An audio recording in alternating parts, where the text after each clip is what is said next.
కలిసి కృషి చేస్తేనే ఈ రోజున ఇంత అద్భుతంగా జరుగుతుంది.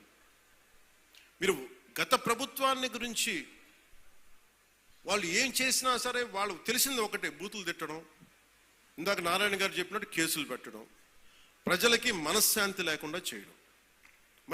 మళ్ళీ అదే పాత పద్ధతి మొదలుపెట్టారు. మళ్ళీ పిఠాపురంలో గతం ఎన్నడూ లేని విధంగా మళ్ళీ మీరు స్టార్ట్ చేశారు. ఈ సందర్భంలో ఉన్నత పోలీస్ అధికారుల గారికి, జిల్లా మ్యాజిస్ట్రేట్ గారికి కూడా చెప్తున్నాను, లా అండ్ ఆర్డర్ని కనుక ఎవరైనా సరే పిచ్చిగా కనుక మీరు అభద్రతా భావానికి కానీ ప్రజల్ని చేస్తే అస్సలు ఉపేక్షించొద్దని చెప్తున్నాను. నా మాటలు చాలా మెత్తగా ఉన్నాయి కానీ చేతలు చాలా చాలా గట్టిగా ఉండి గుర్తుపెట్టుకోండి. ఇది మిడీవల్ పీరియడ్ కాదు కాబట్టి నా మాటలు చాలా నియంత్రణతో ఉన్నాయి. చేతలు చాలా చాలా గట్టిగా ఉండే గుర్తుపెట్టుకోండి. అందుకని మీరు రాజకీయ పరంగా ఏదైనా చేద్దామంటే సంతోషం, అది మీరు ఒక విమర్శ చేయండి, ఇక్కడ అభివృద్ధి బాగలేదు, ఇంకోటి బాగలేదు. కానీ మీరు కులాల మధ్య మతాల మధ్య గొడవ పెట్టేద్దాం అనుకుంటే వాటిని మెటుకు నేను వ్యక్తిగతంగా చాలా పర్సనల్గా తీసుకుంటాను. ఎందుకంటే I believe firmly in the foundations of our constitution. నేను రూల్లే మాట్లాడతా, రూల్నే అప్లై చేస్తా. అది దయచేసి ఉన్నతాధికారులందరూ, అది మీరు కలెక్టర్ గారు కావచ్చు, ఎస్పీ గారు కావచ్చు, మీరు ప్లీజ్ అది మీరు చాలా ఫర్మ్గా అప్లై చేయండి. అది నేను స్వయాన ముఖ్యమంత్రి గారే మేము తప్పు చేసినా మాకు కూడా అప్లై చేయండి అని మేము శాసనసభలో చెప్పి we are bounded by that word. అందుకని ఎవ్వరు కూడా వ్యవస్థకు అతీతులు కాదు, నాతో సహా. అందుకని దాని దృష్టిలో మేము వ్యవస్థకు లోబడి ఉంటాం, మేము వ్యవస్థకు లోబడి రెచ్చగొడతామంటే దానిని ఎలా హ్యాండిల్ చేయాలో, ఎందుకంటే అక్కడ దాకా దృష్టి పెట్టలే, చాలా సంయమనంతో ఉన్నాను నేను.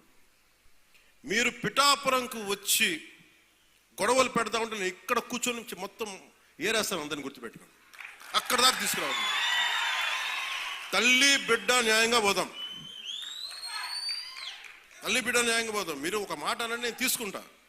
కానీ మీరు నన్నన్నా పర్లా, పార్టీనన్నా నేను భరిస్తాను. కానీ ప్రజల మధ్య వైషమ్యాలని కనుక మీరు చేస్తే దాని పర్యవసానాలు చాలా తీవ్రంగా ఉంటాయి, గుర్తుపెట్టుకోండి. ఎందుకంటే నాకు ఓటమి భయం లేదు, ఇది చాలా చాలా అర్థం చేసుకోవాలి అందరూ. నాకు ముందుకెళ్ళే ఆలోచనే తప్ప ఓటమి భయం లేదు. ఎందుకంటే నేను నిలబడతాను, నాకు తప్పు అని నేను ఒక వాస్తవంలో బతుకుతాను. ఈరోజు పదవులు ఉండొచ్చు, పదవులు పోవచ్చు, వీటి మీద నేను ఆలోచించుకొని చేయను. ఈ రోజున ఇన్ని వేల కోట్లు, ఇందాక మనోహర్ గారు చెప్పినట్టుగా మీకు పెన్షన్స్ ఇచ్చినా కానీ దాదాపు 24 గంటల్లో ఒక 9,000 కోట్లు పైచిలకు డబ్బులు పంచినా కానీ ఇదంతా కలెక్టివ్ అందరం కూర్చొని చేసింది. దానికి ఒక అనుభవశీలురు, ఒక బలమైన పార్టీ తెలుగుదేశం పార్టీ. ఆ పార్టీని కూడా నేను చాలా గౌరవిస్తాను, ఇప్పుడు కాదు, నేను ముందు నుంచి చెప్తున్నాను.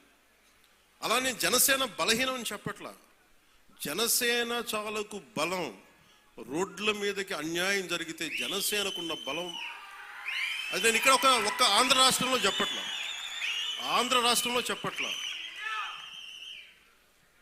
నా సిద్ధాంతాల్ని, జనసేన సిద్ధాంతాలు నమ్మేవాళ్ళు ఊరికి 10 మంది ఉన్నా వాళ్ళు 1000 మందితో గొడవ పెట్టుకుంటారు. అది జనసేన. ఈ రోజున కూర్చోబెట్టి నా మీద అందరూ మాట్లాడేస్తూ ఉంటాను, ఏం చేసావు అది ఇది మాట్లాడుతూ ఉంటే, మరి 2019లో అన్ని కేసులు పెడుతున్నాం, వాళ్ళందరూ ఏమైపోయారు? అప్పుడు గొంతు పెగలేదు. అప్పుడు ఏమైపోయింది? ఆ రోజు అంటే మీరు కేసులు పెడతారని మన నారాయణ గారు చెప్తున్నారు కదా. అందుకని ఇవన్నీ దృష్టిలో పెట్టుకొని మీరు ఈ అలయన్స్ని దయచేసి ఎవరు కూడా, జనసేన నాయకులు కావచ్చు, కూటమి నాయకులు ఎవరైనా కావచ్చు, దీన్ని దయచేసి బలహీనం చేయకండి. ఎందుకంటే నాకు చంద్రబాబు నాయుడు గారికి చాలా అపారమైన అవగాహన ఉంది మన ప్రజలను ఎలా కాపాడాలని.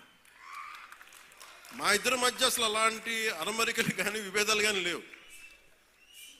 ఇండివిజువల్గా ఒకసారి మాట్లాడచ్చు, కానీ కొన్ని చోట్ల 2 పక్షాల నాయకులు కావచ్చు, ఇది ఎక్కువ కాలం నిలబడదు. నేను చెప్తున్నాను కదా,